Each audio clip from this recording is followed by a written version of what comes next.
प्यारे भैया बहनों, आज हम अध्याय 5 समंकों का संगठन के बारे में अध्ययन करने वाले हैं। तो सबसे पहले समंकों का वर्गीकरण।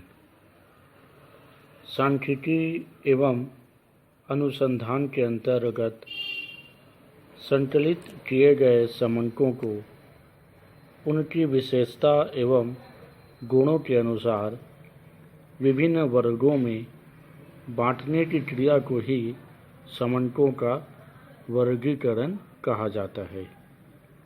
समंकों के वर्गीकरण का कार्य डाकघरों में चिट्ठियों को विभिन्न लाटों में बांटने के समान होता है। जिस प्रकार पोस्टमैन अलग अलग क्षेत्रों को अलग अलग चिट्ठियों को अलग अलग थैले में रखकर उन्हें अलग अलग क्षेत्रों में बांटता है, ठीक उसी प्रकार समंकों का वर्गीकरण भी उसकी विशेषताओं या गुणों के आधार पर अलग अलग वर्गों में किया जाता है। समंकों के वर्गीकरण की प्रमुख परिभाषाओं में प्रोफेसर कॉनर के शब्दों में वर्गीकरण तथ्यों को उनकी समानता एवं एकरूपता के अनुसार समूहों अथवा वर्गों में क्रमबद्ध करने की क्रिया से लगाया जाता है। इस प्रकार से संकलित समंकों को गुण, उनके स्वभाव एवं प्रकृति की समानता के आधार पर विभिन्न वर्गों में विभाजित करने की क्रिया को समंकों का वर्गीकरण कहा जाता है। अब हम आते हैं वर्गीकरण के उद्देश्य। इसमें पहला पॉइंट है समंकों को सरल एवं संक्षिप्त बनाना। वर्गीकरण का प्रमुख उद्देश्य समंकों की जटिलता को दूर कर उन्हें सरल एवं संक्षिप्त बनाना होता है। इससे वर्गीकरण किए गए समंकों को समझने में अधिक बुद्धि नहीं लगानी पड़ती। उसके बाद दूसरा पॉइंट समंकों की समानता एवं असमानता को स्पष्ट करना। समंकों के वर्गीकरण से सांख्यिकीय तथ्यों की समानता एवं असमानता स्पष्ट हो जाती है। एक समान विशेषता अथवा गुण रखने वाले समंकों को एक साथ रखा जाता है, जैसे कि उत्तीर्ण अनुत्तीर्ण विद्यार्थी, साक्षर निरक्षर, विवाहित अविवाहित, रोजगार युक्त बेरोजगार व्यक्तियों का वर्गीकरण आदि इसमें शामिल किए जा सकते हैं। तीसरा पॉइंट है तुलना में सहायक होना। वर्गीकरण से समंकों की तुलना सरल हो जाती है। यदि दो स्कूलों की कक्षा 12वीं के विद्यार्थियों के अलग अलग प्राप्तांक दिए जाए तो उनके बौद्धिक स्तर के बारे में निष्कर्ष निकालना कठिन हो जाता है। लेकिन प्राप्तांकों के आधार पर विद्यार्थियों को विभिन्न श्रेणियों में उत्तीर्ण एवं अनुत्तीर्ण वर्गों में बांटकर तुलना करने से यह परिणाम निकाला जा सकता है कि किस स्कूल के विद्यार्थियों का बौद्धिक स्तर अच्छा रहा है। चौथा पॉइंट तर्कपूर्ण व्यवस्था करना। वर्गीकरण एक तर्क संगत क्रिया होती है। इसके अंतर्गत समंकों को उनकी मूल विशेषताओं के आधार पर विभिन्न वर्गों में बांटा जाता है। इससे समंक सरल, स्पष्ट एवं बोधगम्य हो जाते हैं। उदाहरण के लिए विद्यार्थियों की संख्या को बिना किसी आधार के लिखने की अपेक्षा उन्हें आयु, कक्षा, उत्तीर्ण अनुत्तीर्ण के आधार पर विभिन्न वर्गों में बांटकर व्यक्त करना अधिक वैज्ञानिक एवं तर्कपूर्ण क्रिया कहलाता है। 5वां पॉइंट, सारणियन का आधार प्रस्तुत करना। समंकों के वर्गीकरण द्वारा ही सारणियन एवं विश्लेषण के अन्य कार्यों के लिए आधार प्रस्तुत किया जाता है। इस प्रकार से समंकों का वर्गीकरण करते समय यह ध्यान रखना चाहिए कि उसमें समस्त तथ्यों को सम्मिलित कर लिया गया है। वर्गीकरण स्पष्ट एवं सजातीयता के आधार पर करना उचित माना जाता है। वर्गीकरण करने के लिए जो वर्ग बनाए जाते हैं वे आवश्यक आकार एवं उचित स्वरूप के भी होने चाहिए। इसके बाद अब हम आते हैं आदर्श वर्गीकरण के आवश्यक तत्व। इसमें पहला पॉइंट है व्यापकता। वर्गीकरण इतना व्यापक होना चाहिए कि प्रत्येक इकाई किसी न किसी वर्ग में अवश्य ही सम्मिलित हो जावे। कोई इकाई छूटना नहीं चाहिए। यदि कुछ इकाइयाँ किसी निश्चित वर्ग में न आ सके तो उनके लिए एक विविध वर्ग का आयोजन कर उन्हें सम्मिलित करने का प्रयास करना चाहिए। दूसरा है स्पष्टता एवं असंदिग्धता। वर्गीकरण के अंतर्गत वर्गों की रचना स्पष्ट, सरल एवं निश्चित होने चाहिए।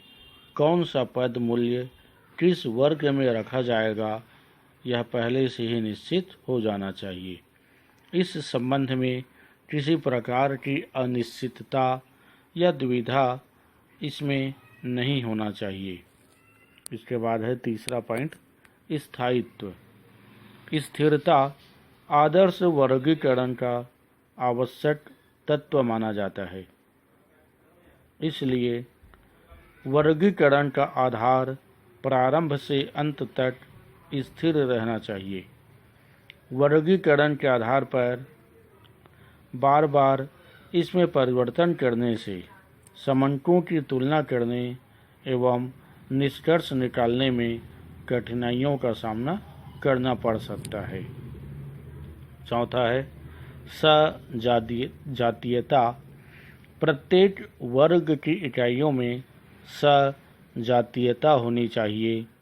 एक वर्ग की सभी इकाइयाँ उस गुण के अनुसार होनी चाहिए जिसके आधार पर वर्गीकरण किया गया है। 5वां पॉइंट है अनुकूलता। वर्गीकरण को अनुसंधान के उद्देश्य के अनुरूप होना चाहिए। उदाहरण के लिए मजदूरों की आर्थिक स्थिति को ज्ञात करने के लिए आयु या वैवाहिक स्थिति के अनुसार उनका वर्गीकरण व्यर्थ रहेगा। ऐसी स्थिति में आय के अनुसार वर्ग बनाने चाहिए। 6वां पॉइंट है लोचशीलता। एक आदर्श वर्गीकरण को लोचदार भी होना चाहिए ताकि उसमें आवश्यकतानुसार विभिन्न वर्गों में संशोधन किया जा सके। इसके बाद है 7वां पॉइंट गणितीय शुद्धता। वर्गीकरण के अंतर्गत विभिन्न वर्गों में सम्मिलित किए गए पद का योग समग्र के कुल योग के बराबर होना चाहिए। इस प्रकार गणितीय शुद्धता भी वर्गीकरण के लिए आवश्यक हो जाता है। इस तरह आदर्श वर्गीकरण के आवश्यक तत्व में ये सभी बातें लागू होती है। वर्गीकरण का आकार उचित भी होना चाहिए। वर्ग न इतने अधिक हो और न ही इतने छोटे होने चाहिए कि उनका बनाना और समझना आम जनता के लिए कठिन हो जाए। समंकों के गुण, स्वभाव आदि बनाए रखते हुए वर्गीकरण का आकार उचित भी होना चाहिए। वर्गीकरण ऐसा होना चाहिए कि भविष्य में परिवर्तित परिस्थितियों के अनुसार ढाला जा सके, अर्थात नए वर्ग उसमें जोड़े जा सके और जिनकी कोई आवश्यकता न हो, ऐसे अनावश्यक वर्गों को उसमें से निकाला भी जा सके। इस तरह वर्गीकरण का रूप अनुसंधान के रूप में और उद्देश्य के अनुरूप होना चाहिए।